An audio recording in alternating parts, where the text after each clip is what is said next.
Mbak Cita juga karena sinyalnya. Oke. Baik, teman-teman, untuk mari kita rapatkan untuk PTP 1, apakah teman-teman akan praktek ingin atau tertarik untuk praktek? Saya menawarkan ya, menawarkan saja, tidak karena waktu sudah pertemuan ke-10 ya. Apakah teman-teman akan praktek untuk berlatih untuk merasakan mengajar di kelas di perguruan tinggi, teman-teman? Siapa yang tertarik, siapa yang enggak, atau enggak semua, atau mana suka? Yang jelas Anda pasti harus praktek untuk mendesain pembelajaran untuk perguruan tinggi itu menyusun RPS, dan RPS-nya nanti saya kirim materinya, yaitu RPS untuk mata kuliah pendidikan inklusi, status kayak tes lah begitu ya, untuk Anda ya, apakah Anda paham benar apa enggak sih gitu. Nah, pendidikan inklusi itu sekarang di UNY sebagai mata kuliah MKU. Nah, jadi tidak seperti mata kuliahnya PLB. Nah, tentu saja di TP juga pendidikan inklusif dari perspektif TP. Jadi apa sumbangan TP begitu? Kalau nah, nanti teman-teman saya berikan buku pegangannya, buku modulnya. Lalu teman-teman mencoba untuk coba merumuskan CPL itu apa sih? CPL itu tinggal mengambil ya. CPMK itu apa? Kemudian sub CPMK itu apa? Begitu ya. Dari CPMK menjadi sub CPMK itu caranya gimana? Begitu ya. Yaitu caranya dengan melakukan analisis instruksional. Begitu teman-teman. Nah, itu akan Bu Kris cek. Yang dicek itu pemahamannya sebetulnya. Nah, karena itu dicoba nyusun RPS dengan bahan mata kuliah pendidikan inklusi untuk mahasiswa S1 TP. Nah, kalau bahan ini akan Anda buat juga untuk PTP 2, yaitu membuat modul yang applicable, itu silahkan. Sekaligus membuat videonya. Seperti itu. Nah, kali ini saya pastikan dulu, kita anggap PTP 1 sudah fix. Nah, pertanyaan saya, siapa yang tertarik untuk merasakan mengajar di perguruan tinggi untuk membuktikan, untuk merasakan desain Anda itu benar-benar facilitating learning yang menyenangkan apa enggak begitu. Nah, saya beri panggungnya. Begitu. Mendaftar dulu dan menyediakan setiap kali tampil 1 kali aja atau 2 kali itu bawa hadiah. Jadi bukan Anda yang saya hadiahi, malah Anda harus bawa hadiah, yaitu top 1. Makanan top 1, top ya, TOP 1. Ya, boleh 2, 1 dos juga boleh. 2 dos juga boleh, yang 1 dos dipaketkan ke rumah Bu Kris juga boleh. Dipaketkan ke rumah Bu Kris, mau dimakan sendiri aja gitu ya. Oke. Nah, silahkan Anda yang ingin mendaftar, saya beri panggung dan nanti bersama saya. Ketika Anda mengajar, saya ada di belakang. Jangan khawatir, Anda tidak saya masukkan di kawah Condro di Muko, enggak ya, biar kepanasan di situ enggak ya. Nah, kenapa menyediakan top? Karena nanti itu untuk variasi saja teman-teman ya. Nanti kalau ada diskusi dan kelompok yang bagus, paling bagus itu kita umumkan dan hadiahnya adalah 1 top. Nah, begitu. Biar mereka pada rebutan gitu. Oke. Nah, monggo silakan Mas Yazid nanti ditanya teman-teman ya, siapa yang Ya, apa. Terus nanti saya kirim modul-modul pendidikan inklusi dan Anda akan melakukan pendesainan Anda sebagai seorang desainer gitu. Nah, lalu yang kedua, ini PTP yang kedua itu mengembangkan resources, praktek mendesain dan mengembangkan resources. Mendesain untuk dikembangkan resourcesnya. Nah, pengembangan kita pakai definisinya AICT, ya, izin untuk off-cam ya. Ya, oke. Karena yang di depan itu udah mulai keras-keras, agak keras itu berarti terganggu. Oke, nah pengembangan desain itu adalah desain ya, desain.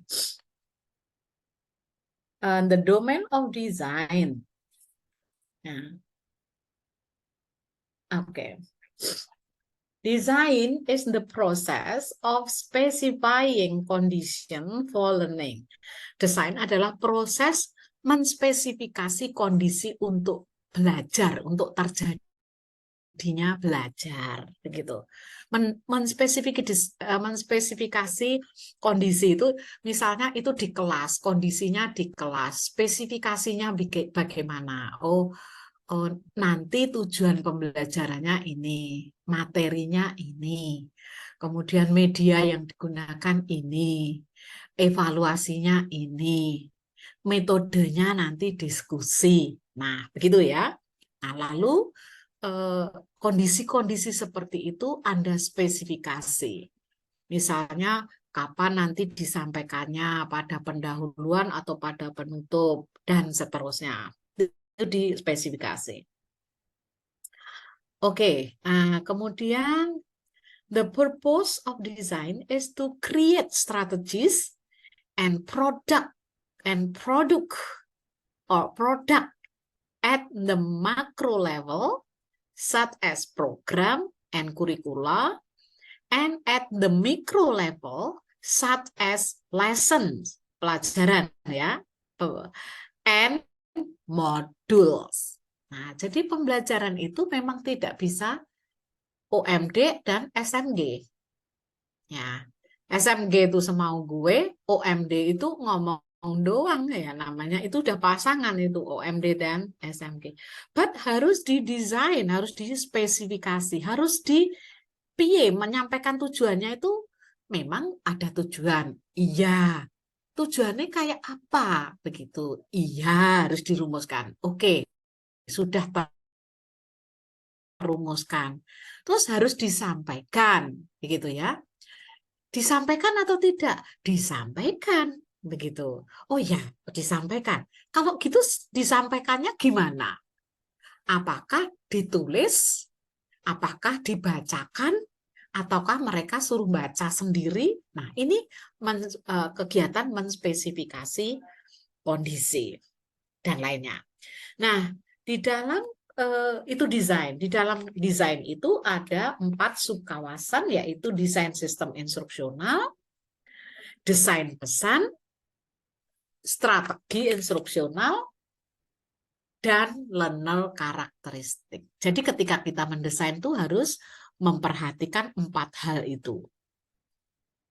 Ya, model desain sistem instruksionalnya seperti apa? Mau ADI atau mau gimana, mau model apapun, pasti yang namanya mendesain itu berurusan dengan perumusan, dengan analisis dan perumusan tujuan pembelajaran. Lalu yang kedua, menganalisis dan menguraikan materi, berhubungan dengan materi. Yang ketiga, berhubungan dengan how to, yaitu metode. ya cara-cara. Lalu di dalam metode itu kita bisa menggunakan media. Di dalam proses pembelajaran menggunakan metode itu ada media-media yang digunakan. Kemudian juga ada ilustrasi-ilustrasi, ada perangkat-perangkat lain yang digunakan. Secara prosedural langkah-langkahnya pun juga spesifikasi. Ya, seperti itu. Lalu ada evaluasinya, ada pengulangannya, ada latihan-latihannya. Nah, itu di dalam mendesain harus dispesifikasi, harus dideskripsikan seperti apa. Nah, itu yang berurusan dengan sistem desain pembelajaran. Model apapun, mau Dick dan Carey, mau Adi, mau Azure, mau Romy Soski, Gerlach dan Ellie, Smith and Ragan, Minerva, PPSI, begitu ya. Semuanya pasti ada unsur-unsur yang tadi Bu Kris sebutkan. Lalu jangan lupa ketika mendesain itu juga ada pesan yang harus didesain. Begitu. Ya. Lalu yang ketiga itu urut-urutan penyajiannya bagaimana. Ini juga dalam desain, yaitu berhubungan dengan strategi. Pendahuluannya apa, intinya apa, penutupnya apa. Pendahuluan itu intinya apa? Inti itu intinya apa? Penutup itu intinya apa? Kegiatannya apa? Biar apa kok harus ada itu? Begitu ya, itu urusan instructional strategist. Lalu seorang desainer, yaitu kita, itu juga harus tahu karakteristiknya. Ini kelas inklusif atau kelas formal biasa, ini orang dewasa atau kanak-kanak, ya. Ini orang dengan motivasi tinggi atau dengan motivasi rendah. Ini mereka itu learning style-nya field independent atau dependent, begitu. Ini mereka ini sudah milenial atau generasi dulu kala, gitu ya. Nah, ini berhubungan dengan learner karakteristik. Nah, setelah didesain dengan memperhatikan itu, maka Anda praktek yang pertama, yang kedua. Praktek yang kedua itu praktek pengembangan. Ya. Nah, atau ya. Development is the process of translating the design specifications into physical form. Kan? Baik. Pada saat di desain tadi, di sub kawasan desain tadi kan bisa makro level, ya, misalnya kurikulum, ya begitu ya, dan micro level, misalnya lesson atau pelajaran, mata pelajaran, begitu ya, itu harus didesain atau modul. Nah, pengembangan itu merupakan proses untuk menerjemahkan desain, spesifikasi desain itu tadi dalam bentuk fisiknya. Jadi kalau Anda mendesain tadi tujuannya apa, materinya apa, pakai gambar-gambar atau media untuk penjelasnya, untuk pengongkretnya apa, itu sudah didesain. Nah, itu kalau itu dikemas dalam bentuk modul, maka ya prototipe modulnya kayak apa. Seperti itu.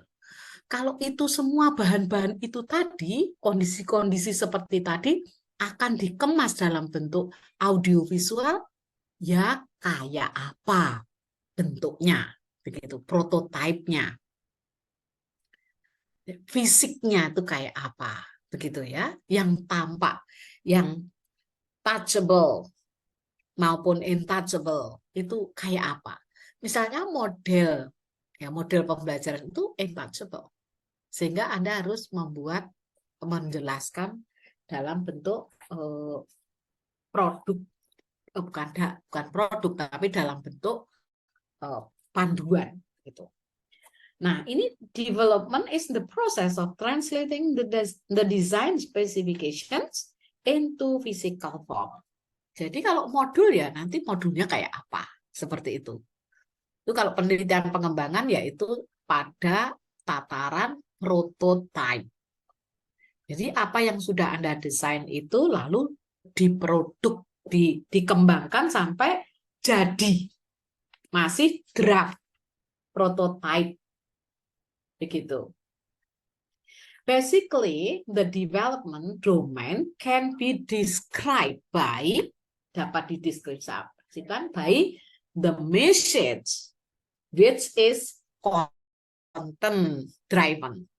Yang kedua, the instructional strategy, which is theory driven. Ya.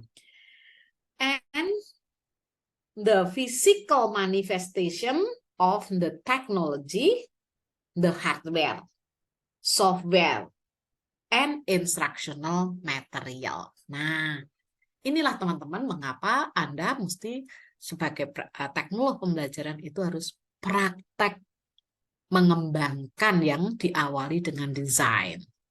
Begitu.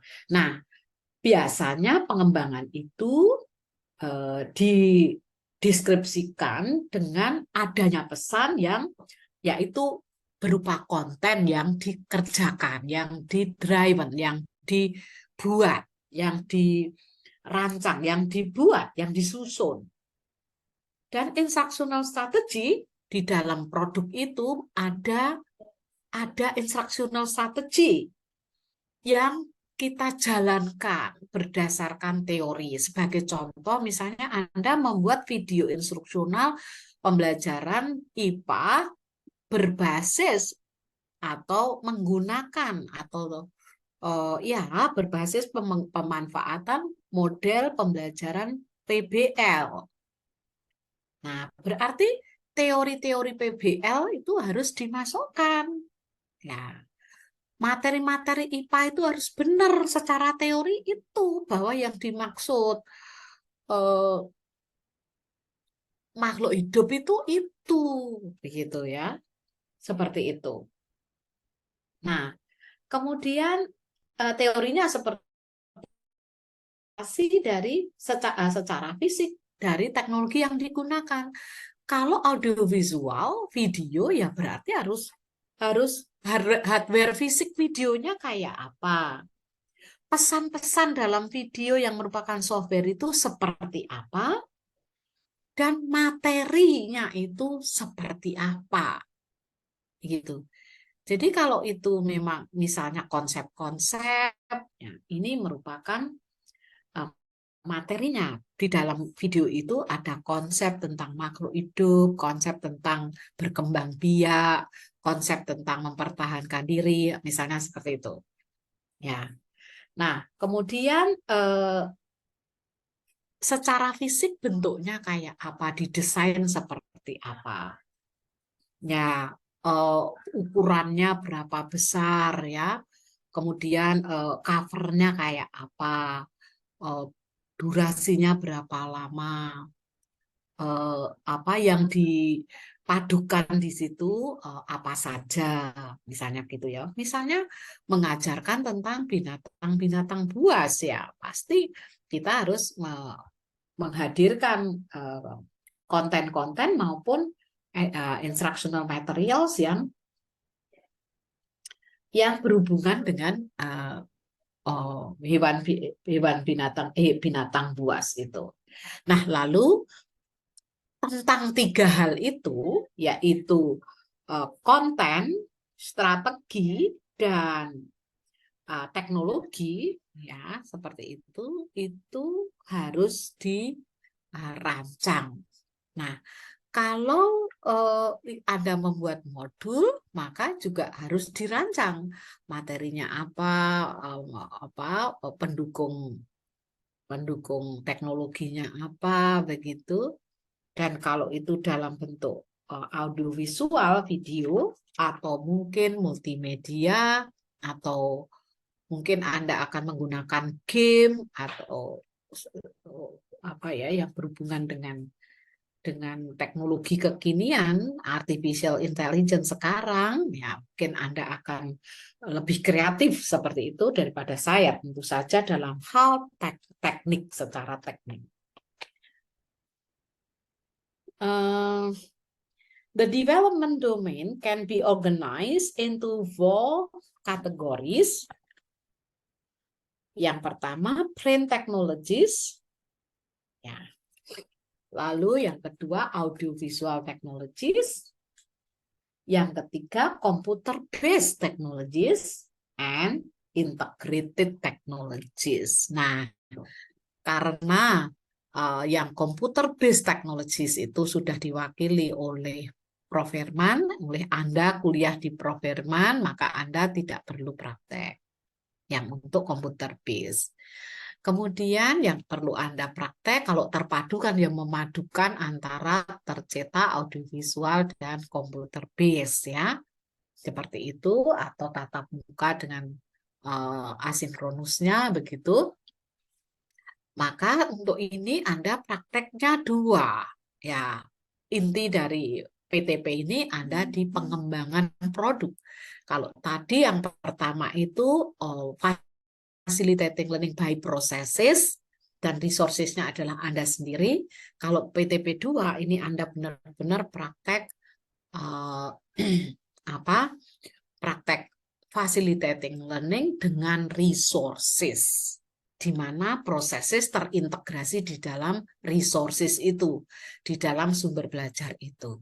Artinya kalau proses perkuliahannya itu menggunakan metode problem-based learning, maka di dalam produk pengembangan program ini Anda juga menghadirkan itu, menghadirkan problem-based learning, begitu. Nah, itu teman-teman untuk ini Anda akan praktek 2 hal itu, yaitu membuat modul, menyusun modul yang benar-benar modul yang harus benar gitu. Tidak seperti waktu di Tekin dulu ya masih belum kriteria modul belum terpenuhi. Kalau sekarang harus terpenuhi, apalagi di era sekarang semua negara itu kadang negara-negara itu tidak punya sumber daya alam yang enak, mereka punyanya hanya sumber daya manusia, punyanya sumber daya manusia. Nah, untuk jualannya ya sekarang sangat mungkin kegiatan dengan kemajuan teknologi ini, peningkatan kualitas SDM bisa dilakukan dengan facilitating learning secara mandiri, bahkan jarak jauh. Karena itu kompetensi mengembangkan resources menjadi penting dan menjadi dibutuhkan di dalam segala lini kehidupan. Begitu. Nah, Anda perlu membuat 2 hal itu. Nah, sekarang untuk modulnya jelas itu harus strict, yang itu bisa e-modul, bisa juga tercetak, printed model. Tetapi untuk audiovisualnya, untuk videonya saya bebaskan. Ya, artinya Anda mau di sekolah, mau di luar sekolah, mau tentang model, mau tentang apa, yang penting Anda sebetulnya bukan kok membuat video saja, tapi Anda harus membuat video pembelajaran. Jadi video yang berisi materi-materi yang diajarkan di situ. Nah, materi yang diajarkan itu banyak hal. Tidak selalu materi pelajaran, tetapi juga materi-materi untuk facilitating learning. Sebagai contoh, misalnya lulusan SMK sekarang ini memang sudah banyak, tetapi mereka ternyata belum bisa banyak diterima di dunia kerja karena mereka kurang paham mengenai soft skill. Ya, misalnya seperti itu. Nah, Anda bisa mengajarkan soft skill kepada mereka. Ya, begitu ya. Misalnya kemarin itu yang punya, itu katanya ada 20 soft skill untuk SMK yang harus dikuasai. Nah, mungkin pembelajaran selama ini latar belakang masalahnya Anda juga bisa untuk tesisnya ya. Selama ini mungkin guru-guru itu mengajarkan materi saja, tidak terintegrasi soft skill-nya. Ya. Nah, itu yang kurang dipelajari, kurang pengalaman belajarnya, nah monggo silahkan kalau teman-teman akan mengembangkan video pembelajaran mengenai soft skill atau karakter di dalam bekerja, ya itu silahkan. Idenya saya serahkan pada Anda, yang penting itu instruksional dan polanya mandiri. Jadi ada 3 pola instruksional, teman-teman. Tiga pola pembelajaran, yaitu tatap muka, mandiri, dan kombinasi. Nah, kita pakai yang mandiri. Karena dalam tatap muka, kalau ada resources mandiri, itu tetap berguna. Begitu, tetapi kalau Anda tidak by design and development itu tidak mandiri, maka itu akan tidak bisa menjadi sumber belajar ketika siswa-siswa atau orang yang belajar itu tidak ketemu gurunya. Begitu. Oke, nah sekarang tentang modul sudah jelas atau belum? Pertanyaan Bu Kris. Kalau belum kan perlu diberi pembekalan. Kayaknya sih waktu take-in saya sudah memberikan materi, dan tadi itu saya berikan materi kepada teman-teman di Surabaya dan di mana-mana. Oke, tadi juga lumayan mendapatkan permintaan banyak dan berkelanjutan. Mereka lalu menulis modul.